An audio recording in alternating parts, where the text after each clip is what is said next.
There's a saying that I happen to really like. No one's really exactly sure who said it first, but the phrase, and maybe you've heard it before, is that actions over time, they become habits. And habits over time become our character, and our character over time becomes our destiny. And I think that there's a lot of Catholicism in that quote. We know this idea that my actions, if I continue to do them over and over and over again, they become habits over time, and then those habits continue to affect me at a deeper and deeper level. The more that I do things, the deeper and deeper, again, it internalizes itself within me. And I think we know this from a lot of different other areas in our life as well. We know it from, for example, from sports. A lot of us maybe have played sports at some time in our life. I know that I've shared before that I played football growing up, and I played 11 years of football. And I was always the person who caught the passes from the court, or one of the people who caught the passes from the quarterback, called a wide receiver, right? And so I was, being the math person, the math nerd that I am, I sat down and estimated that in 11 years of football and practice, I caught a pass 35,000 times. 35,000 catches in practice.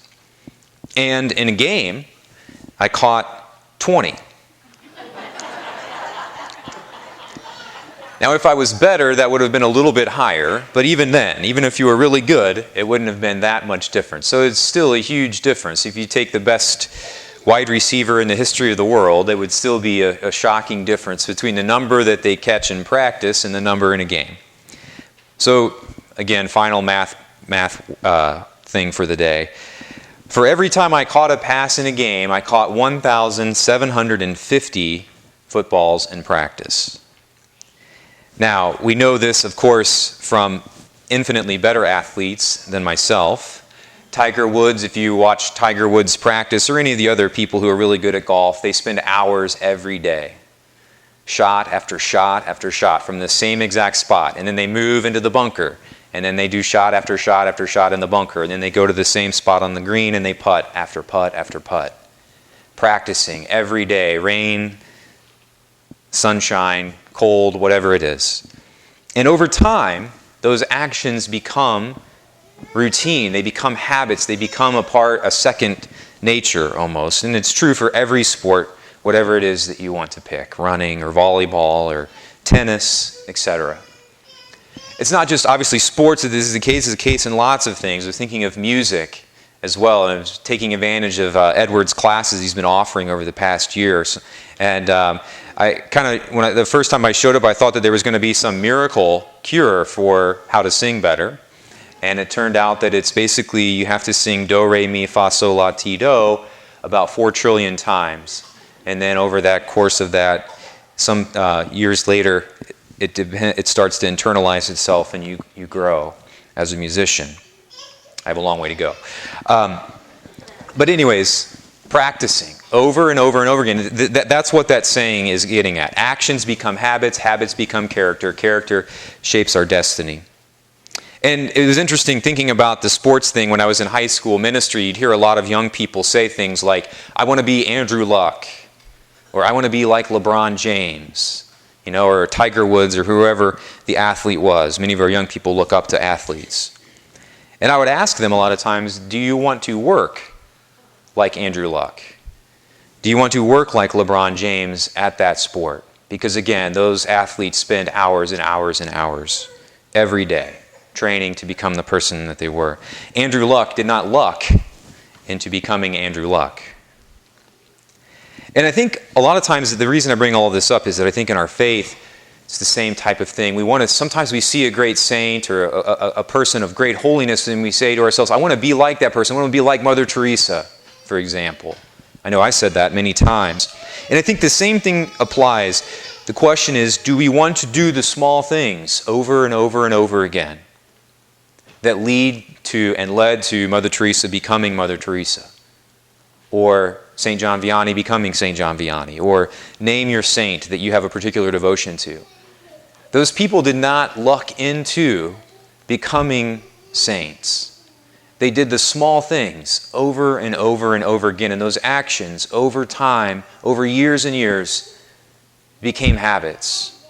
And then those habits shaped their character, and it continued to grow deeper and deeper into their soul, and it affected and changed them from the outside in. The reason I bring all of that up is because we hear something from the Apostle James in the second reading today that is fairly controversial in the sense of Catholic and Protestant dialogue. And a lot of times we're accused of believing that we work our way into heaven. And that's not obviously what we believe. We don't believe that we work our way, that we don't earn our salvation by the works that we do. But the important thing, and I think what St. James is getting at, is that our faith has to have works with it, because those works change me. The importance of works is not me earning anything from them. It's that these works shape me.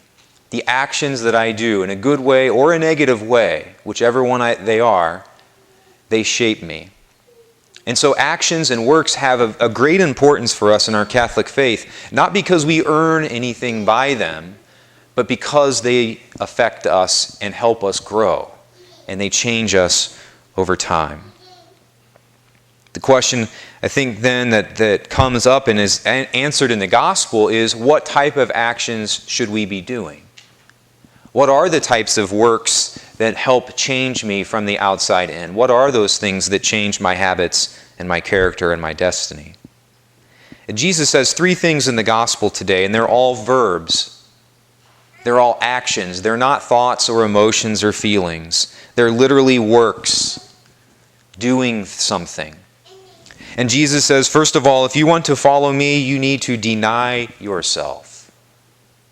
Now, he's not saying at every turn we can't have any fun. He's not saying we have to always, anything that we ever want, we have to then say, no, but I can't. Jesus said deny it. That's not, of course, what he's saying, but Jesus is saying we have to make a regular habit of, at times, although my heart or my body or whatever wants something, I have to regularly, in some ways, deny some of those things. I have to turn myself away from them. And then again, denying ourselves is not an emotion, it's not a feeling, it's an action, it's a work. And we have to do that regularly, Jesus is saying. He also says a second verb. He says we have to take up our cross. We have to take up our cross. Not a feeling, not an emotion, it's a work. And what Jesus means by that, of course, is that we have all of these, we have crosses in our life. We have difficulties, we have sufferings. It might be a difficult conversation that we need to have. It might be a relationship that's struggling, a child and a parent, or a husband and a wife, co-workers, whatever it is. We have all these different things, these crosses that lay there. And our first instinct a lot of times is to run from them, to avoid them, to say, no, I don't want them. I'm going to go the other way. But Jesus says we have to do the work of taking them up, encountering them, confronting them. If there's a difficulty in a relationship, then naming it and getting about the business of working at it and fixing it. If it's a conversation that needs to take place, then having the courage to take up that cross and have that conversation. And there are lots of other types of crosses out there, but Jesus says we have to take them up if we want to grow and become a disciple of Christ. And then the third thing that Jesus says in the gospel today is he says, follow me. Following is not an emotion or a thought or a feeling. It is a verb. We have to follow Jesus, literally.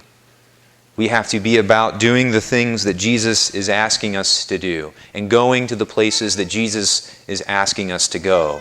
Whether that's, as Pope Francis said, to the margins, whether that's going to church, whether that's going to those who are in need. It is a literal work of following Christ, not just in thought or in emotion, but actually doing that, going places and following our Lord. The thing that we know is, again, that actions and works don't happen on accident. They have to be intentional, and that is what Jesus, I think, is suggesting, and maybe Jesus and James together are suggesting. We have to intentionally do these types of things. Again, we are challenged and told in the second reading that faith if it's not accompanied by works, is dead. We believe, again, as Catholics, that we don't work our way into heaven.